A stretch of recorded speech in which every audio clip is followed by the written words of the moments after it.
Welcome to another episode of the Who I Became podcast. My name is Osamoh, and today I'm joined by Denise Koster. Denise has worked in violence prevention since 1985 and is the author of the highly acclaimed book, Refusing to Accept the Unacceptable. At just 21, her life changed forever when a woman she was supporting suffering from domestic abuse was killed by her husband. This incident had such a major impact on Denise's life. She spent the last 30 years on a crusade to change the system around violence. Welcome to the Who I Became podcast.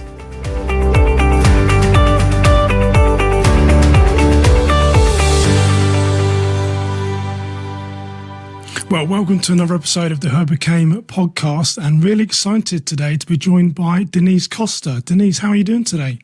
I'm very good. How are you? I'm very well. I should say, Denise, I'm coming off this interview, but I've interviewed an Australian, a Scottish guy, and now you up in Canada. So I'm taking Who I Became around the different continents, right around different countries. I'm enjoying it. You're taking a tour.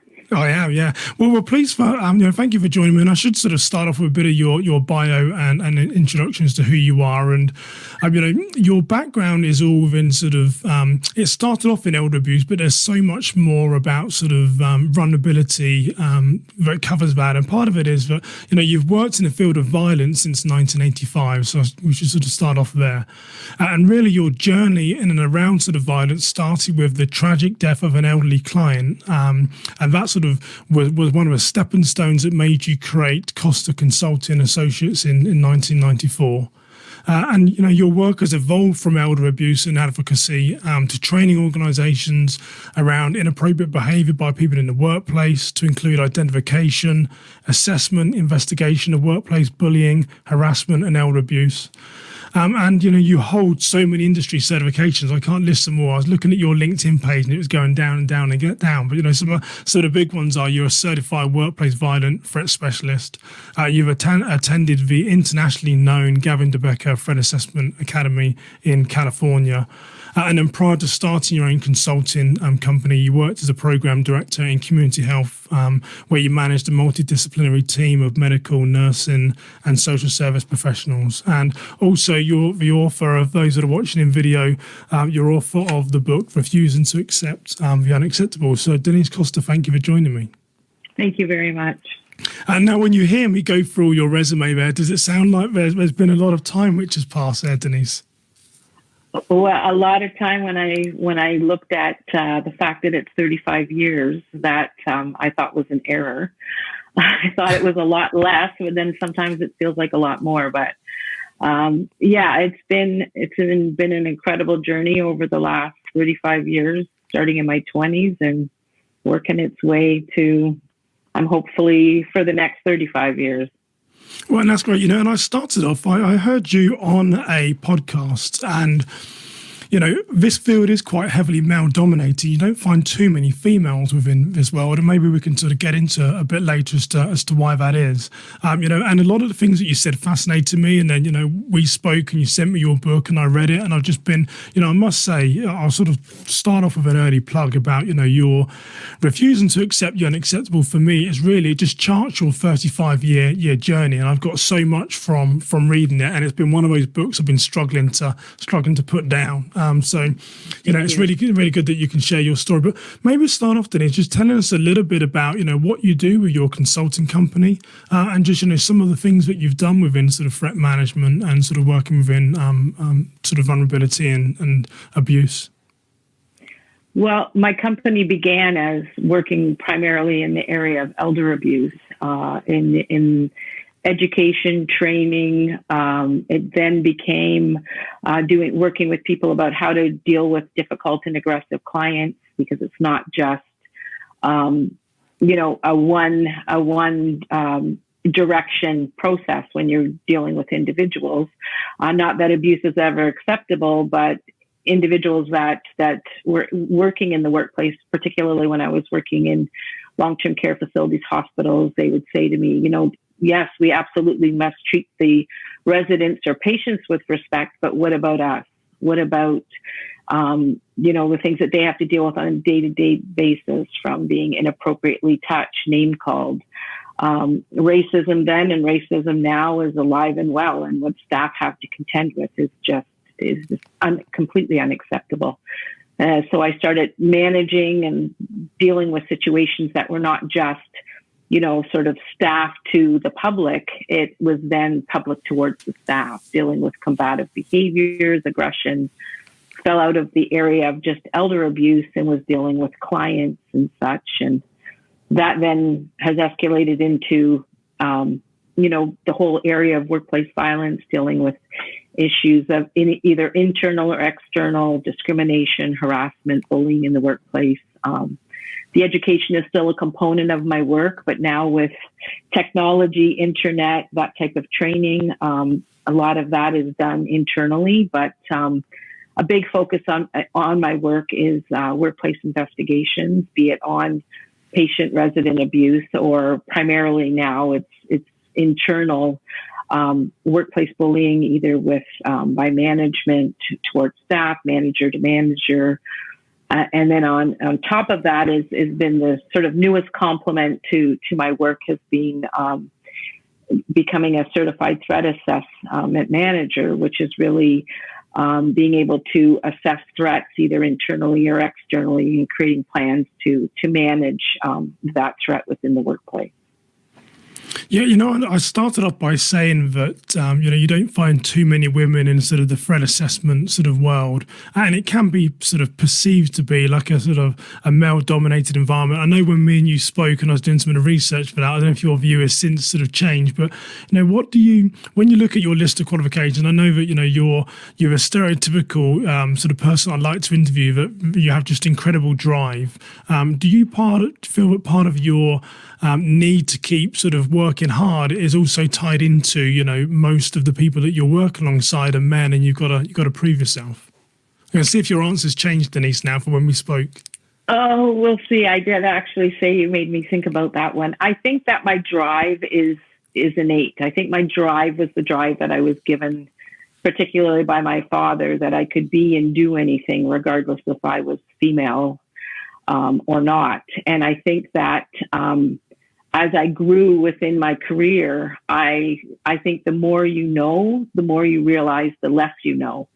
And so for me, education has always been extremely important. And I read at 3 a.m. I'm reading articles. I once in a while get to read something that's fiction, but generally I seek information. I think that the female piece of it, again, after speaking with you, I have been, people have made comments more around more stereotypical comments such as, oh, you must be afraid being a woman and doing that work. And I think, well, if I think about that too hard, just as a lot of people that work in different industry where there is a threat involved, I don't think about it. But I think in retrospect, or thinking about my being a female and mostly a male dominated, I think it has been a challenge. I have had people that have maybe questioned my abilities. And I think that the education piece, I think I'll always continue that. And I'm not sure if it's immediately linked to the fact that I am female. But when I have been, as you mentioned, the Gavin de Becker training or different things that I've been involved with in events, I have been primarily, one of the only women that particularly do this work. I know that in the States, there's more women that are involved, particularly in threat assessment, because I think in Canada, it's not as focused upon, at least in the public eye, it's not as focused. So I think people still aren't quite sure what actually threat assessment work is and who is actually qualified to do that work. Yeah, it's still quite a new industry in many parts of the world, isn't it, around threat assessment? Here in the US, where I am, everyone has, large organizations have threat assessment teams and stuff, and workplace violence is very big. So, and I want to move on to your book for a second. And as I was reading it, I was writing down some quotes which sort of fascinated me, about you and your background, because knowing that you've got 35 years, in threat assessment. there was things in there which sort of struck me, and one of them was that you said that you were unaware, growing up, you were unaware of classism, racism, sexism, inequalities, and I wasn't too sure in the tone whether this was perceived to be a sort of a bit of a bad thing. But, part of my background as working in law enforcement, sometimes having that sort of naivety to the world, I quite like that, because the world is a sort of a harsh place and stuff. So I guess, it must have affected you because you put it within your book, Denise. But, how do you think that your parents managed to achieve this? Because like I said, I think that's quite a good thing that you didn't know of the sort of the harshness of the world at that age. I think I knew of the harshness. I didn't see it in the same light. I think that had a lot to do with just exposure of where I was brought up, the neighborhood I was in. This was back in the 70s. There wasn't a lot of exposure, I would say, to that. And then when I was a student in university, and I moved into doing a placement, is where I sort of began my career in a very low income, high need area in Toronto. And that is what I think it was the exposure. It wasn't that anyone was hiding anything. I certainly didn't live in a fantasy world by any means. I did see sexism. I did see poverty, in the sense that the few children that went to our school that were not from the neighborhood, so to speak, that they were treated differently. Diversity in regards to background was not huge where I was brought up. But again, I don't know if that was the sign of the times or whatever it may have been. But when I had exposure to that, it just opened my eyes to the reality of this isn't right, that people aren't being treated the same. Yeah, and it was so I don't think it was. Sorry. No, I was going to say, and it's interesting because that does tie into a second quote that I sort of read in your book when you said that, and this is starting to talk about you working in threat assessment now and sort of more sort of elder abuse, but you said that you're exposed to individuals who are not only victims of society, but further victimized by others. So I guess what was how quickly did you become hardened when you started to work in threat assessment to sort of come up with a statement like that? Because that is very true for anyone who's worked in sort of public service knows that, there are those that are victimized by society and then also victimized by others. Can you define hardening? Yeah, as in hardened just, by it? Yeah, well, when we start off by saying that, you grew up in areas that didn't have sexism or racism and classism, not that you were naive to the world, but you were sort of maybe sheltered, could be more of a term, you hadn't seen the harshness. So, when did you sort of start become hardened to see that people were victims of society and also they became victimized by others? I saw that within immediately when Days. I started. Yeah. It was. I mean, I could have led you into that question, but I thought I'll see what Denise says. But it is true. Yeah, it's within days of working in public service, you see how bad the world is. And that was the unfortunate reality, and that's what I think was my drive to continue to learn more and be part of a wonderful, diverse community that. And when I was working with older adults that were from, had exposure to being abused by either a family member, a service provider, a stranger, that for me, it was new. And it was something that I don't know if I'll ever be hardened to it in the definition of hardened to me, but I think that I definitely realized it very quickly in my university years, and then as up till today. Yeah, and one of the things which, again, really interested me, I could relate and connect to a lot of the stuff that you're saying within your book, but I know that when you got in this world that people became more open perhaps to talking to you about things going on in your own life. So, as a friend or a woman perhaps, people wouldn't tell you some of their brokenness, but when they knew you started to get into sort of threat assessment and working with those that are vulnerable, you started to hear more. And I know there's a story in there that there was a woman in her 70s was having to pay her son so she could see her own grandkids. A woman 89 was raped by her son-in-law, and there was a 75-year-old man whose apartment was taken over sort of by drug dealers. So when you're starting to see now the sort of the roughness of society. I know they say, I'm a former cop, they say that, cops have sort of dark humor. But I guess, what was your coping mechanism very early on for dealing with the brokenness that you were starting to see and people were now telling you? I think at the beginning it was definitely a challenge for me to not react to that, to not, want to fix everyone and tell everyone what they needed to do. That I had to learn that you have to provide people with options, and life choices are life choices. Although I knew that it was something that I couldn't just let rest, I couldn't walk away from. It was something that I knew that I had to try, even in the littlest steps, to make a difference. And that's when, with those cases that you just described, I took that information and I went to my employer and I created myself a position, which was at that time dealing with abused elderly, because back in the 80s, that was not an issue, at least in Canada, that was openly discussed either in long-term care or in within communities. So for me, it was this has to be dealt with. How is this issue not being dealt with? And that sort of created that path that I ended up taking. Yeah, and I guess, as we sort of sit here today talking, 35 years later, and there's a lot of information in your book. Like I said, it's really, it charts your career.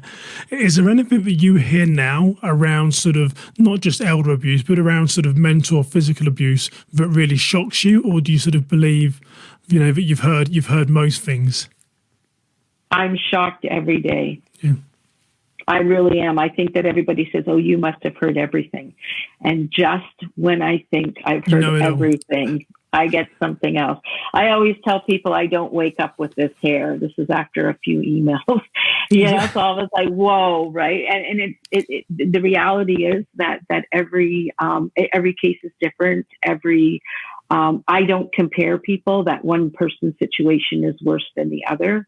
Name calling and social isolation at work can be have as much impact on an individual than someone that's thrown into a set of lockers in the staff room. So yeah. I try extremely hard, non-judgmental.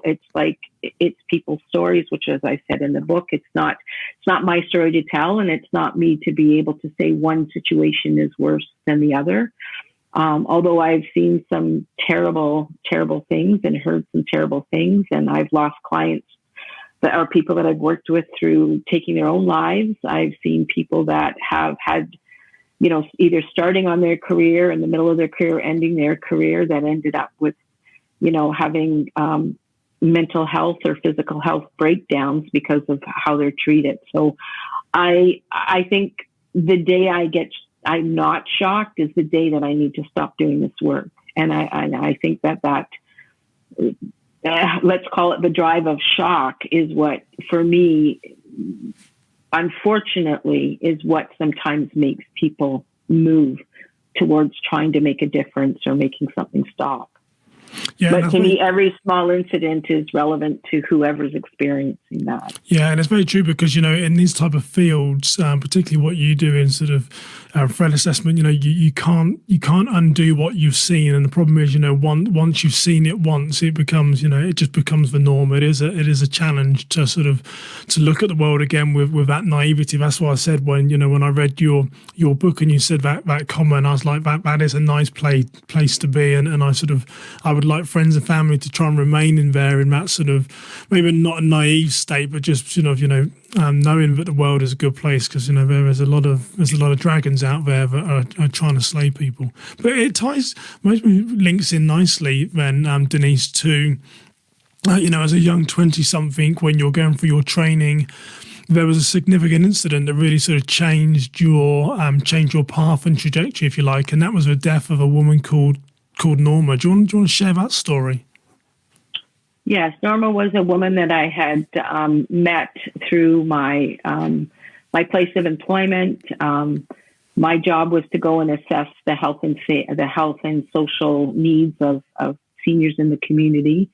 I received a referral regarding a client named Norma, who was in need of a shopping service, although I was then focusing on the elder abuse aspects of trying to support people that were in either abusive or neglectful situations. I still had the job of assessing health and safety, health needs and sort of doing the assessment of new clients. And through meeting Norma, Norma didn't have a phone, low income, very tragic circumstances that she lived in. I met her and I had provided her with information regarding services. But the moment I walked in her door, I knew that there was something terribly wrong in that situation, and soon learned or figured out that she was in an abusive relationship with her husband. It was a domestic violence situation that had grown old. They had been together for several years, many years, 50 years. And it got to the point where I was visiting Norma every day because of the abuse that she was experiencing. I kept, asking her, please, I'm going to try to help to get you out of the situation. But she was very adamant in the fact that she was going to stay in that environment. She was diagnosed with terminal cancer. A few years into me working with her, she ended up in the hospital with a broken arm, disclosing to me that her husband had broke her arm. Again, and might not have been professional, but I was really trying and maybe pleading with her at certain points to just, don't go home. Let's go somewhere safe. She decided to go home. A month later, she was back in the hospital with her other arm broken.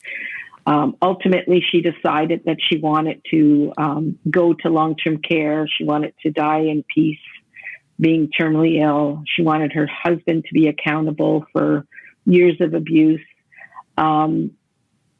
He was arrested. He was let out that same day, went to the hospital, apologized to her. She called me and said, I've changed my mind. I'm going home.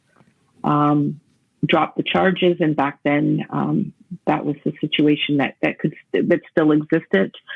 I asked her if I could see her husband to set up services before she went home. I went and saw the husband, went back to arrange all the services in place to make her as safe as possible. Now that he had, a criminal charge, that, the more eyes would be on her in regards to trying to keep her safe. And ultimately, what ended up happening is she was discharged from the hospital. I was sick that day that she ended up being discharged, and I got a call from the police to come and identify her body, that her husband had beat her to death when she came home. And for me, that was, and I still, every day, and as I call her my guardian that drives me to do the work that I do, because that situation was so incredibly tragic. She didn't receive respect in life, and she didn't receive respect in death. And I think that knocking on Norma's door that day absolutely changed my life, and is the reason I'm sitting in front of you right now. Yeah, and I remember when you first told me that, Denise, and I mean, it's a very powerful and impactful story just to listen to it and hear you tell it. And, I know that changed everything really about your life. And I know, Norma, I sort of wrote down some of the quotes and things that she said, and you sort of recorded in your book. But, one of the ones which is significant for me was when she said that I was raped and beaten as a child. I was raped and beaten as a woman. I'm raped and beaten as an old lady. This is just my life. She'd really sort of become just sort of resigned to the fact that this is just what her life was going to be like. So, I mean, when you're still in your 20s at this point, Denise, right? Yeah. Yeah. When you're hearing this, I mean, how do you try and process that when you've got someone in front of you that you want to help, and they're just saying, well, this is just me, right? I've just got to put up with it, and and eventually, either he'll kill me or I'll just die. I mean, how do you process that type of maybe attitude when you want to help, you want to do more and get them out of this situation? It must be quite frustrating sometimes. It was very frustrating in the sense that I felt helpless, and I felt, live and learn. As when you're younger, you want to, save the world and give Change hope the where world. there's none. Yeah. And I had to realize that my job was to provide options, not make decisions. And by me trying to make decisions for her was actually victimizing her in another way, even though the intention was pure. So I think that processing it her death was extremely difficult, because for years I blamed myself in the sense of, I should have done more, I could have done more, or why did this end up happening? It took me a very long time to process that. And at the time that occurred, I was married, and my husband was a social worker, and my husband was very good at being able to process some of the issues that I was having to deal with at the time, of just being able to say, you did your job. You can't take responsibility for the death that someone else caused. Yeah, and I know, very similar. I've not told you this story before, but or when we spoke, but very similar to you. I was in my sort of young 20s as a police officer, and there was a family always in domestic abuse, and I went round there as one of those where I knew what was going to be the outcome, and sadly it did happen that the husband actually went on to murder the wife, and I don't necessarily feel that I could have done more. I feel like I did what I had to do, but it was difficult always leaving, thinking the next time I come, is it going to be for the fact that he's murdered her, and it was really similar to you. It's very hard to process. So I know the position that you've been in, and I know there was an interesting sort of twist to this story, that on the morning of Norma's death, there's actually another person that was in sort of social services actually had the opportunity to intervene. Maybe sort of tell us a bit about that, Denise. Well, one of the things, as I mentioned in Norma's story, was the fact that I had met with the husband to put services in place to make sure she's safe when she was home. And when she did arrive home, there was some kind of an altercation with her and her husband. And at the same time, a service provider came in to do an assessment so they could provide the specific service. And at that point, when they had entered the apartment was trashed. The husband was drunk.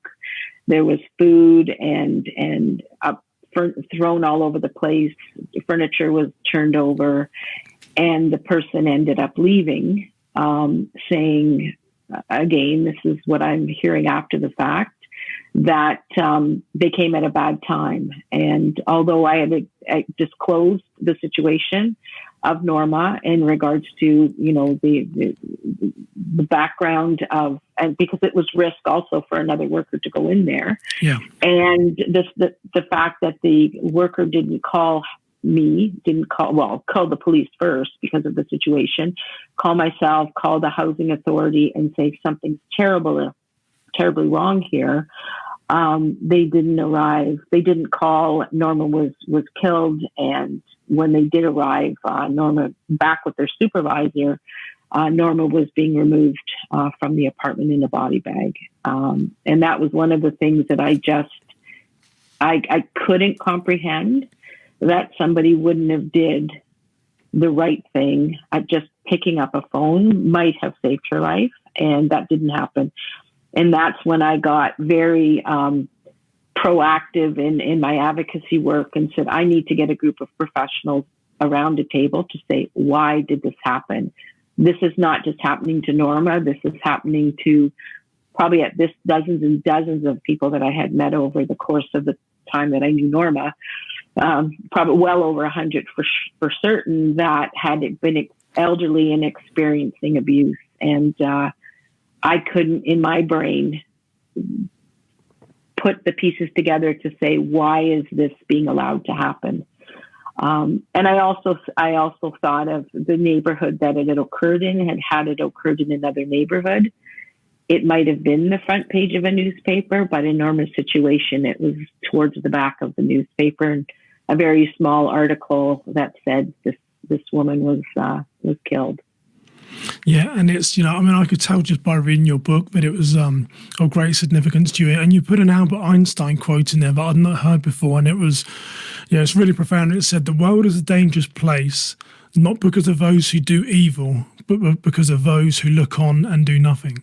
And it was, and I could just tell it's obviously affected you, and that is the hard thing, isn't it? So, I mean, that obviously changed your views on the system that you wanted to change. Did it change your views as how you perceived co-workers or other people within sort of social services in that type of work? I don't think so. I mean, obviously, I had thought the individual, because we can't paint a brush and say that everybody within a certain organization or a certain profession is paint it with the same brush as someone that was not reactive. That person that was not reactive, that was their responsibility. But for myself, I think it was around, at least in Canada or Ontario at that time, there wasn't a lot of information. The first Ontario study on elder abuse was done in 1990 by Elizabeth Podnick. It wasn't that long ago, if you think about it. Abuse of the elderly has been around for years. I think that people just didn't. It's hard to say, but all I know is when I brought the group of professionals together and I created a downtown elder abuse network, is when people were very interested, and then it started to gain where people were coming to do casework together and talk about issues, and it was kind of just bringing it out to the forefront that I think was the important part, as opposed to judging people for not knowing what they don't know. Yeah, and there's one of these things that 35 years sounds a long time, but in actual fact, the sort of the advancement is most probably small steps. Even when we started saying, that some countries don't see threat assessment as a big thing right now, and and depending where you are in the sort of world, depends how people sort of take it seriously. But for someone that's dedicated their entire life to sort of live in the honor of Norma, is it hard for you to think that in your lifetime you might not get the system to where you want it to be? Well, I certainly don't think that I'm going to see the change that I would like to see, which would be equality and a abuse-free living and working environment. I don't think I'll see that, but to me, every small step that individuals can take towards that goal. I see some closure with some situations. A lot of situations I don't see closure when I do workplace investigations, and I file a report. I don't know what's happening to individuals. I don't always see the end result, and that sometimes I find really curious, or I think about people, or I hear later on that something tragic happened to somebody, or somebody, as my book says, the triumphs. There are where people are made accountable, and it was interesting. I just actually met somebody within the last 2 weeks that I did an investigation about 10 years ago in a workplace discrimination investigation. And I met this person in a different workplace. I didn't realize who this individual was. And they said to me, "Do you remember when you did that investigation?" And I connected the dots, because I remember faces, but not necessarily every single case. And this individual said to me, "You have no idea that you saved my life." And for myself, and now I'm even feeling it right here, right now, because it just happened a couple of days ago, and I thought, wow. So once in a while, just to hear that, thank you. I made a difference. I think my work does a difference. I think everyone that works in the profession makes a difference, but you don't always realize it, and you don't always see that closure or that end result. So I won't see that in my lifetime. Well, and I don't know hopefully your son is still there. Otherwise, it's going to be an outdated statement. But I know that your son has got involved as well. So I mean that's another area where the legacy is moving sort of through you. I didn't say that question to sort of really trip you up, but it is when you dedicate your life to something, it is hard to see that you might not get the change in system. But I know your son supports you in some of the work that you do, so it's great that that's been able to carry on. He can carry the torch when you do decide that you've had enough of this crazy world in threat assessment and stuff. Yeah. But another interesting thing that I got from your book and from more so from talking to you last time is that I know there's been a couple of occasions, and hopefully this comes across as being right and sincere. But there was a time when you were sort of the victim of either sexual misconduct or sexual assault by sort of someone in the medical profession, but also within the workplace. And I know there was one particular example, and like I said, I can't remember if it was in your book or you told me this, Denise, but you said that a man was making unwanted advances towards you. You got the courage to tell your manager, who was female, and then she sort of agreed and said, I think this guy's a bit strange as well, and I've seen and been the victim of some of that stuff.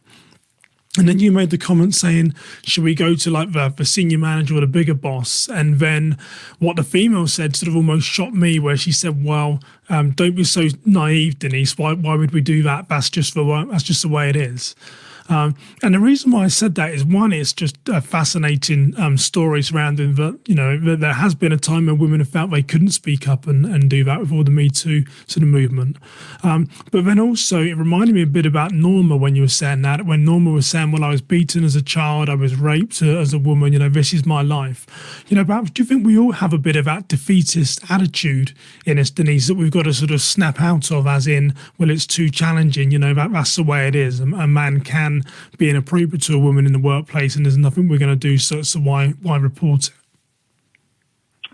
I think there'll always be that, regardless if it's a male-female issue, if it's a subordinate and a manager, situation where someone is being sexually harassed or discriminated against work. There's a lot of things that people have at stake, and I think it's very easy to say, as they say, be that back quarterback to say, oh, you need to do this, you need to do that. It's a lot easier said than done. A lot of individuals that are mistreated either in their own lives, personal lives or professional lives. We all have vulnerabilities. There's single parents. There's people that are, we're looking at a pandemic right now where people are losing their homes. Their domestic violence is going through the roof. Individuals can't quit their job because they have to make an income. They have children that now they don't know what to do with because the schools are being closed. So I think that we can feel defeated. And there's times when I absolutely think, why am I doing this? Or I'll file a report to say somebody was sexually harassed or someone was discriminated against. And I find out either, indirectly or directly that the individual that was responded in the case is still working there. And the victim of that behavior is now home on long-term disability and will never work again because of their mental health issues that they have to contend with as a result of that situation that they were involved with just wanting to go to work and make a living. And now they're on disability because of it. That's sometimes when I go, but then you just got to get up the next day and say, you got to keep moving forward. Yeah, and it's just a fascinating topic. Like I said, it's one of the reasons why I can't. I don't think I've ever spoken to someone so much when I mentioned their book, but it's fascinating to me. I really can't put it down. And one of the things that I know you shared with me when we spoke was not only did I sort of say, like I said, I say this in a respectful way, but most people that work within sort of threat assessment, risk management, and security, tends to be a male-dominated environment. But it is a very risky career that you have, particularly when you're working with people that are vulnerable. It generally means that there is an abuser that can see you as a person who's sort of getting in the middle of their offending. And I know that you told me the story where you have had a stalker before and you have seen scrape marks down the sort of the door of your home. I mean, how do you feel in the work that you do? How safe do you feel, and then how does that affect you, Denise, in your day-to-day life? Again, I try not to think too hard about things. I think that I'm very cautious. I try to deal with situations with safety first. I've been a single mom for 20 years, and I very much make sure that I keep my home and my son as safe as I can. So it's always in the forefront of my mind, but I also realize that I can't overthink it, because I think if we overthink anything, again, just to go back to our present situation with COVID, people are like, I can't leave the house. I can't do this. I can't do that, because people are so afraid. I think with the world that I work in, all I can do is the best of my abilities to keep myself safe. And ultimately, I think there are people that see me as somebody that's taken something from them. For example, someone has sexually harassed someone at work and they've lost their job, and somehow it turns to be the investigators. Like, she's the person who got me fired, when actually I had nothing to do with that whole process, because their behavior is what got them Exactly. fired. I mean, yeah, they put themselves in that position. You would just, the sort of the tool or the means to make sure that justice or the right thing occurred. But, and I know on that, I don't want to keep coming back to that particular example, but, when you're finding, you feel like you've got a stalker, you're finding handprints on the sort of windows to your sort of patio and stuff. I mean, they must resonate thinking, is this someone from 6 months ago? Is this 20 years ago? Is this 35 years ago? Like you said, you don't want to walk in fear, but are you always sort of overtly cautious? How would you describe how you live your life as a result of doing this type of work? Well, I think that the situation that you're talking about with the stalker and the scrape on my frosted windows that someone had tried to look in after it's been covered, that was last summer, and that absolutely that one shook me to the core a bit, particularly because I travel a lot, so that's always been a concern of mine, because I'm not at my home. And my neighbors sometimes go, wow, we don't want you living next door, because when something happens, I have to tell them, be careful, or, if you see anything or whatever. So, certain things shake me more. And I think that I can tend to just say, okay, I'm not going to think about it, put it on the back burner. Because if I overthink it, it's not going to be good for me. So I have to balance not overthinking things, basing it on reality, and not being afraid of everything at the same time. So it's a definite balance that I have to do pretty much on a daily basis.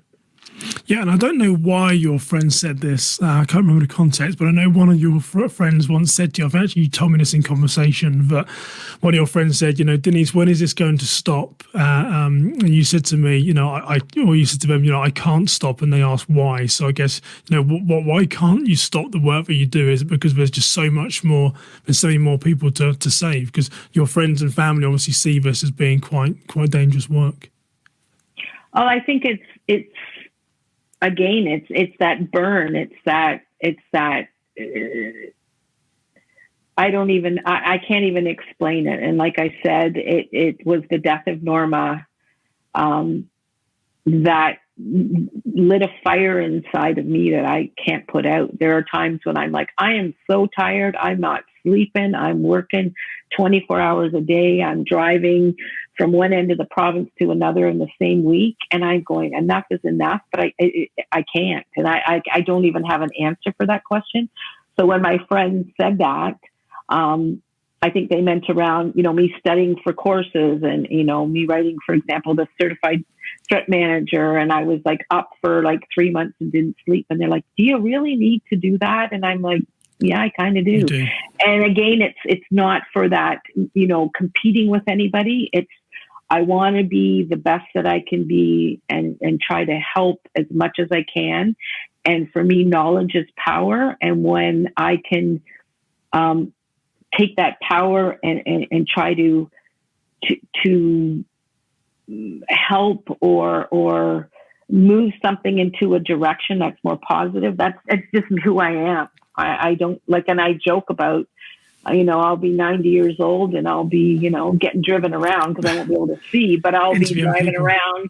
My son will be, I'll be saying, okay, let's go, Cameron. we got a case to deal with. I don't see myself ever.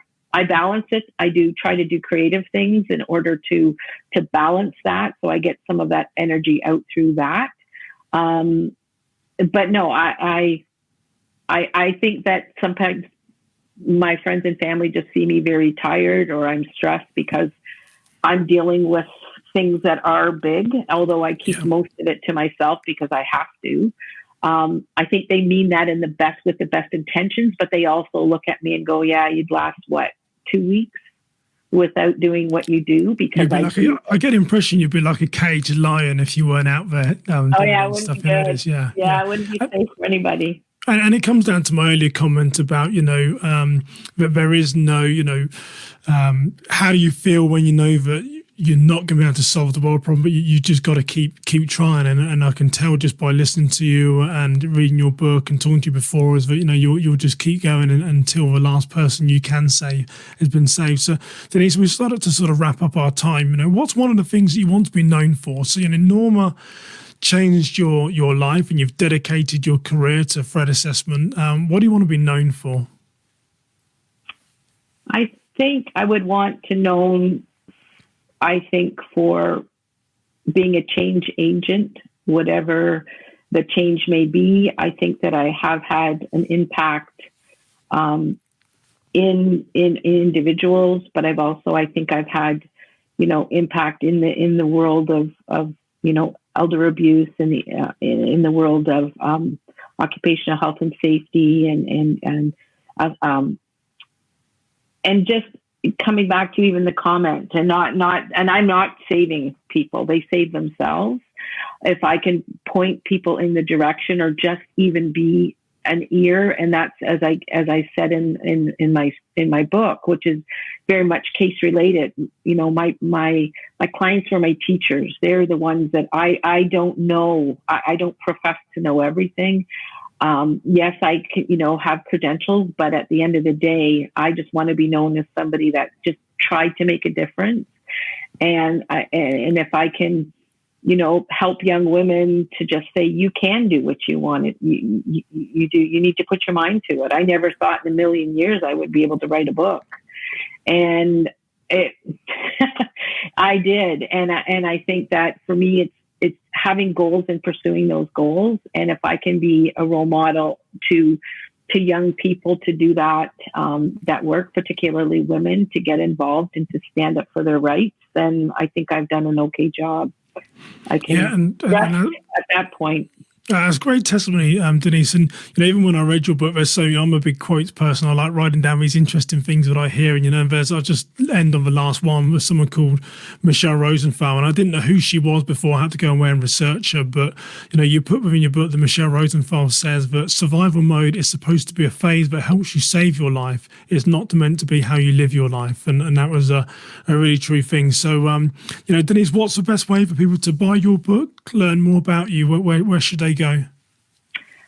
Well, they can go to my website, which is Koster Consulting Associates. You've got to get your website right. Come on, let's go back again. Go back again, Denise. Okay. Give it again. So Koster Consulting Associates.com. They can contact me through my LinkedIn profile. My book is now available on Apple Books. They can go there. They can order it on my website also. So there's a number of ways they can obtain the book. If they want a hard copy, they can go through me. If they want an ebook, they can certainly go through Apple. Thank you, Denise. And I would definitely recommend it. Like I said, I've not been able to put it down. Refusing to Accept the Unacceptable by Denise Koster. A great, fantastic read, and charts her career and a lot of things that we've been saying. So I just want to remind people, if they want to actually watch the video interview of me and Denise, you can see that on our YouTube channel, which is at Simon Osamoh. Or if you want to listen to his podcast, it's on the Facebook channel or all the sort of main outlets. So Denise Koster from Koster Associates Consulting, thank you for joining me today and sharing part of your journey. Thank you very much, Simon. All the best. Thank you for joining us for the Who I Became podcast. If you are enjoying the discussions between Simon and his guests, make sure to subscribe, rate, and review, as well as share with your friends on social media. Once again, thank you for joining the Who I Became podcast.